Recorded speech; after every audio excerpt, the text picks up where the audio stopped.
السلام عليكم ورحمة الله وبركاته. يا رب تكونوا بخير. جيت لكم في فيديو جديد، وفيديو النهاردة هحكي لكم الحكاية بتاعة العملية من الأول للآخر، ويوم العملية بالظبط ايه اللي حصل وخدت القرار ازاي بسم الله الرحمن الرحيم. أول حاجة زي ما قلت لكم قبل كده في الفيديو اللي فات ان انا كنت تعبانة جدا، وعملت دايتات كتير، وحاولت محاولات السنين ان انا اخس، كلها بقت بالفشل الحمد لله. فكان عندي حد قريبي يعني عملت العملية مع دكتور أشرف، فتواصلت معاها وكلمتها وقلت لها ان انا عايزة رقم دكتور أشرف عشان اكلمه. كلمت الدكتور على الواتساب، قلت له يا دكتور والله انا وزني، ما كنتش عارفة وزني صراحة. قلت له يعني بس انا معدية ال 100 كيلو يعني. قلت له باين عليا يعني انا 97 100 يعني، وطولي 158. فقال لي عندك مشاكل صحية؟ قلت له لا الحمد لله. قال لي طب ولدتي؟ قلت له اه معايا بيبي صغير. قال لي بقالك قد ايه والده؟ قلت له بقالي 3 سنين. فقال لي خلاص اوكي نحدد ميعاد وتعالي لي العياده وكده. المهم حدد لي ميعاد ورحت العياده، قعدت معاه. اول ما دخلت طبعا انا راهبه الموضوع، انا هقص حته من معدتي، فانا اصلا من النوع اللي عندي فوبيا من اوض العمليات عامه. فقعدت معاه، قال لي اول سؤال ساله لي قال لي انت بتحبي الحلويات؟ فقلت له لا مش بحب الحلويات. قال لي خلاص اوكي احنا نعمل التحاليل دي والاشعه على البطن عشان نشوف الدنيا رايحه فين ونحدد يعني نشوف هتعمليها ولا لا. فانا عملت التحاليل والاشاعات ووظائف كلى وكبد وكل حاجه. طبعا طلع الكبد عندي متضخم وعندي تضخم في القولون ودنيتي دنيا.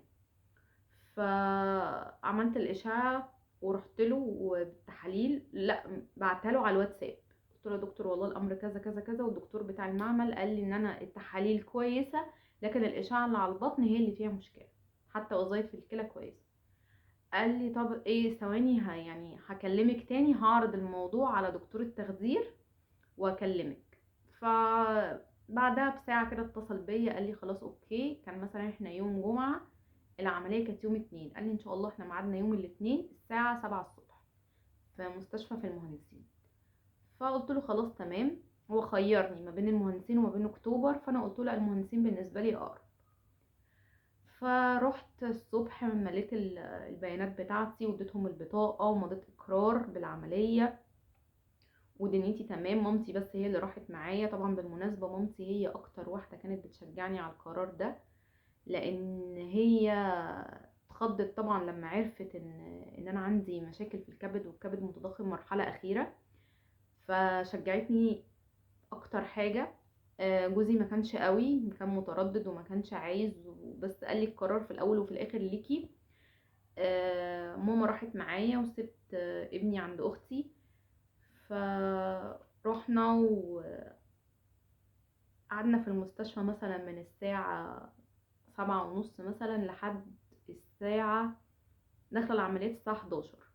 جهزوني ودخلوني العمليات. دخلت العمليات، الدكتور بتاع التخدير قعد يتكلم معايا وقعد يقول لي انتي وزنك كام وعندك كام سنة، وقعد يحاول يفك الدنيا شوية وهنبقى ملكانات بقى وهنبقى امارات، وقعد يهزر. وبعدين ملاني دعاء يعني اقعد ادعي ادعية لحد ما اتخدرت خالص. انا خدت بنج كلي. وبعدين فقت مثلا، خرجت بالظبط العملية خدت ساعة بالإفاقة. انا خرجت من العمليات طبعا ما دريتش باي حاجة، ما صحيتش غير في الأوضة وانا صاحية بقول لماما انا تعبانة خليهم يجوا ادوني مسكن، انا عايزه انام. فقالت لي طب نامي. نام ونمت فعلا وصحيت. طبعا هو ألم كان محتمل، يعني اللي والدين قيصري هيعرفوا ان الألم بتاع التكميم ولا حاجه جنب القيصري ولا حاجه. اللي هو ألم القيصري ابشع ألم ممكن تعدي عليه في حياتك. التكميم هما بيبقوا 4 آه، غرز كده صغيرين بالمنظار، بيتخيطوا او بيتعملوا بليزر. انا الدكتور عشان انا لسه صغيره وكده فعملهولي بليزر. قال لي بلاش خياطه وكده، ما دفعتش تكلفه يعني زياده، هو نفس الكلام. عملها لي ليزر. وايه تاني؟ مبيبقوش باينين، بيبقوا سايبين علامه سودا صغيره قوي كده، يعني مش لا حاجات لا تذكر يعني. ما كانوش واجعيني، مكان دخول المنظار نفسه ما كانش واجعني، انا اللي كان واجعني الدرنقه. واللي انا فهمته بقى بعد كده ان هم بيدخلوا خرطوم من البق تقريبا يشفطوا، بس دي مش متاكده منها يعني. لان انا كنت بتجشأ كتير جدا طول ما انا قاعده من بعد ما فقت، وانا اصلا لا واكله ولا شاربه، انا قعدت 24 ساعه لا باكل ولا بشرب، مفيش خالص. آه، فماما قعدت بقى تخبط لي على ظهري عشان اعرف زي الطفل الصغير كده عشان اعرف اتجشأ يعني. المهم، فالدكتور قال لي كانوا ملبسيني في رجلي شراب الجلطات، عشان لا قدر الله ما يجيش جلطه ولا حاجه من قله الحركه يعني. فكانوا رابطين لي رباط كده ضاغط جامد عشان الجلطات وكده. فالدكتور قال لي لازم تتمشي، يعني على الاقل كل 10 دقايق قومي تمشي دقيقتين 3 وارجعي في المستشفى يعني. فانا قمت كده، فقال لي ما تشربيش ميه خالص. طب انا ريقي ناشف يا دكتور مش قادره. قال لي بلي شفايفك كده وخلاص، لكن تشربي شرب لا. ففي ناس دكاتره بيكتبوا لها يمشوا يشربوا بعد 6 ساعات، انا الدكتور بتاعي قال لي 24 ساعه بصراحه. فكان كل شويه كل 10 دقايق اقوم. كان عندي مشكله في القوم والقعاد بسبب الدرنقه، لان هي كانت خرطوم طويل قوي مدخلينه من، يعني هو يعني هما مثلا 4 فتحات بالمنظار وفتحه للدرنقه. فتحه الدرنقه دي بتقفل لوحدها، بتلم لوحدها، ملهاش خياطه، هو مجرد ما الدكتور بيشيل الدرنقه هي بتلم لوحدها. فهي دي كانت وجعاني، لان كان خرطوم طويل. لما جه يشيله مني شفته خرطوم طويل جدا، ليه حق ما اعرفش انام. طبعا ما كنتش عارفه انام على جنبي، يعني كنت بنام، يعني هي كانت الناحيه دي على الجنب الشمال، فانا كنت بنام على الجنب اليمين وعلى ظهري، كنت ببقى تعبانه جدا يعني. فهو شالها لي بقى، يعني في ناس بتشيلها على طول وهي خارجه من المستشفى، انا الدكتور قال لي اقعد بيها 3 ايام تقريبا. آه، قعدت اتمشى ومش عارف ايه. طبعا أنا دخلت المستشفى الساعه 11، تاني يوم مشيت الساعه 11. بس قبل ما امشي طبعا كانوا بيديني حقن السيوله اللي هي الكليكسان دي. كان كل شويه حد، كل 12 ساعه حد من الممرضين بيخش يعلق لي محلول ويحط لي فيه اللي هو المسكنات اللي الدكتور كاتبها. والساعه 10 او 10 ونص دخلوا لي كوبايه ينسون، قالوا لي ما اشربهاش غير كمان نص ساعه لما تيجي الساعه 11 بالظبط وتكون بردت خالص بدرجه حراره الغرفه.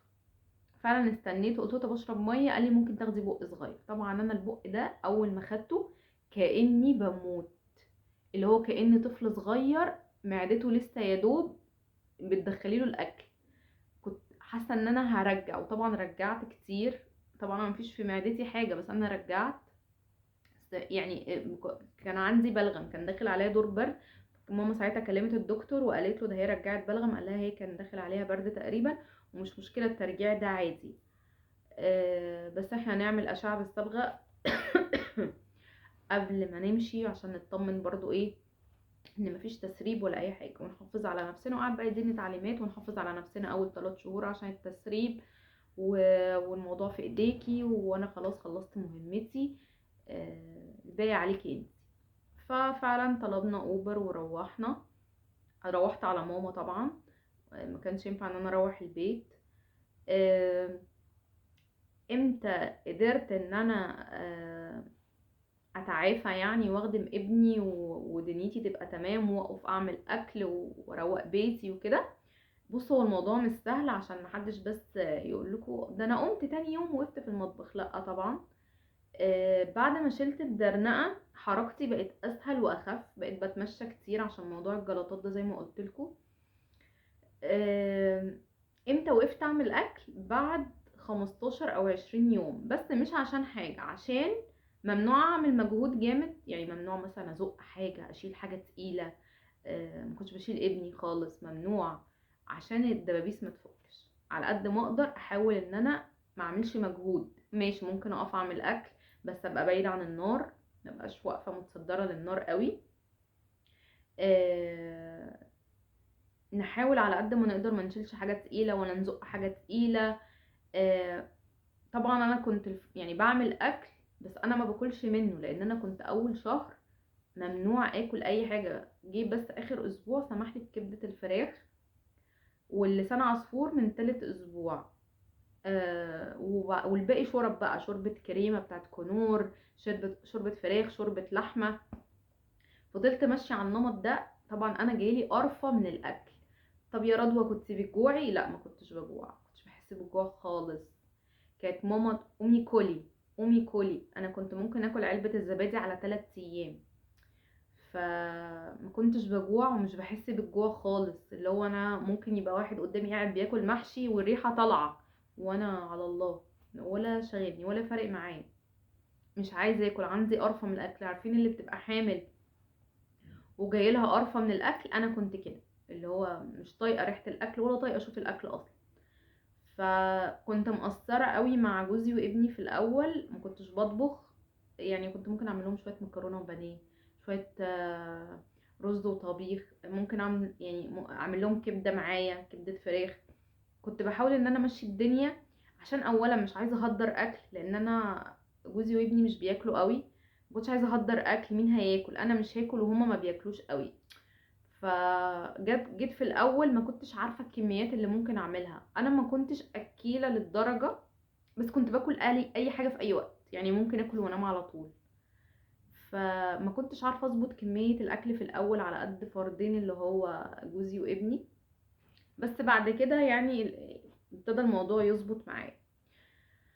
فابتديت من الشهر التاني قال لي كلي كل حاجه، بس انتي اللي هتحددي تاكلي ايه وما تاكليش ايه. انتي مسموح لك تاكلي كل حاجه ما عدا الشطه والليمون والبرتقال واي حاجه حراقه. يعني اي حاجه داخل فيها لو شويه فلفل اسود زياده لا.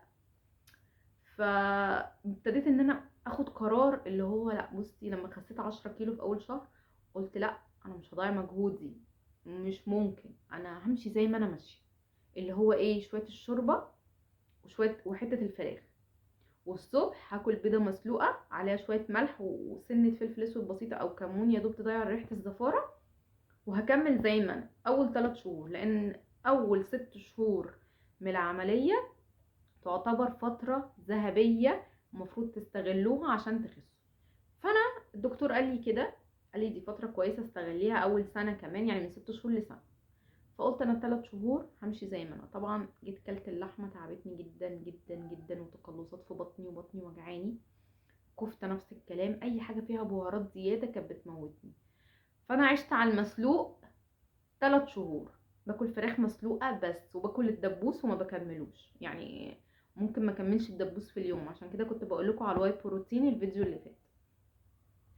ففضلت ماشيه على المسلوق، لحمه مسلوقه، فراخ مسلوقه، اي حاجه مسلوقه. تسبيك لا، ممكن اعمل الخضار اسلقه واخد لنفسي شويه على جنب واعمل تسبيكه بقى ليوسف وباباه. ف ففضلت ماشيه على كده، وكانت معدتي مرتاحه، وقولوني كان في اسعد لحظاته، اسعد اوقاته تقريبا. ان هو مفيش اي حاجه تخلي القولون يشتغل او يتعبني. فحسيت ان انا كنت غلط.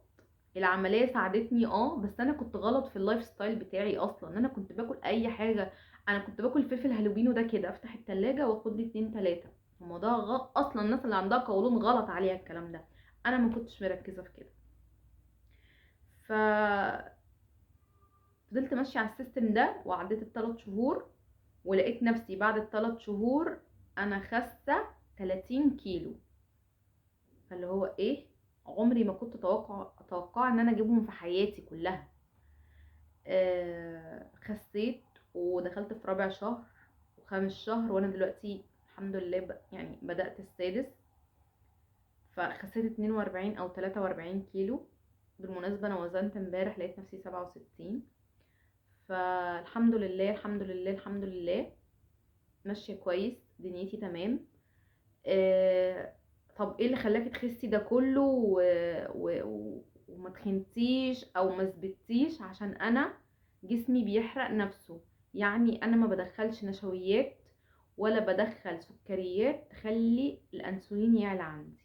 هي دي الايشو كلها، ان انتي ما تدخليش حاجه تخلي الحرق يقف. عشان كده اللي كانت بعتلي سؤال بتقولي انا حرقي واقف، انتي بتلخبطي في الاكل. انا مش هقول لكم ان انا ال6 شهور دول ماشيه ملاك بريء. لما اروح عند ماما عامله محشي هاخد صباع بس. اللي هو انا بدوق الاكل، اللي هو ده مثلا ده كذا ده كذا، ممكن اكل واحده سمبوسه، ممكن اكل شوكه مكرونه بشاميل شوكه. اللي هو انا بدوق الاكل بس، عشان ما احسش ان انا مكبوته او ان انا افتح بشراهه في الاكل. لا، بدوق الاكل. ابني جايب شيبسي اخد واحده منه، بياكل ايس كريم هاخد معلقه بس. ومش كل يوم، يعني النمط ده مش كل يوم، ده لما نفسي تهفني بقى.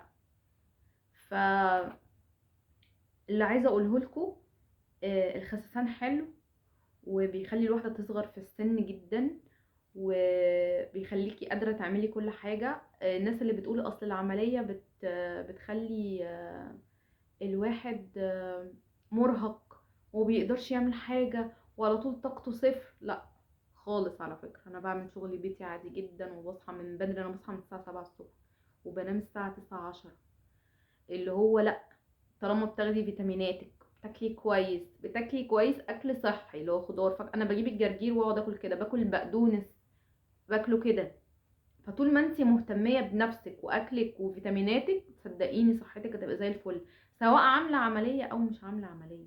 العمليه ملهاش عائق في حاجه، انتي بس شيلتي جزء من معدتك اللي المفروض الجزء ده بيمتص اللي هي الغذاء الكامل. انت دلوقتي معدتك ما بتمتصش الغذاء الكامل، فانت بتعملي ايه؟ بتاخديها حقن، بتاخدي كبسولة. الكبسولة مش افضل حاجة بالمناسبة، يعني عشان المفروض اللي انا فهمته من الدكتور ان يعني ال 80% او 85% من المعدة اللي اتشالت يعني يعني اللي انا فاهماه ان هي ما بقتش بتمتص الفيتامينات كويس، سواء من الاكل او من الدواء اللي بيتاخد. فالحقن افضل بديل ومفعولها اسرع. ف فانتوا حافظوا على الاكل وحافظوا على الفيتامينات، سواء بقى حقن او كبسول، شوفوا انتوا هتمشوا على ايه. والعمليه مش سحر، العمليه مش سحر. الجراح مهمته انتهت مجرد ما خرجتي من العمليات، الباقي بتاعك انتي بس كده. يا ريت بقى لو شفتوا الفيديو تعملوا لايك وسبسكرايب للقناه عشان القناه تكبر بيكم كده ان شاء الله. واي سؤال بقى اكتبولي تحت وانا هرد عليكم. باي باي.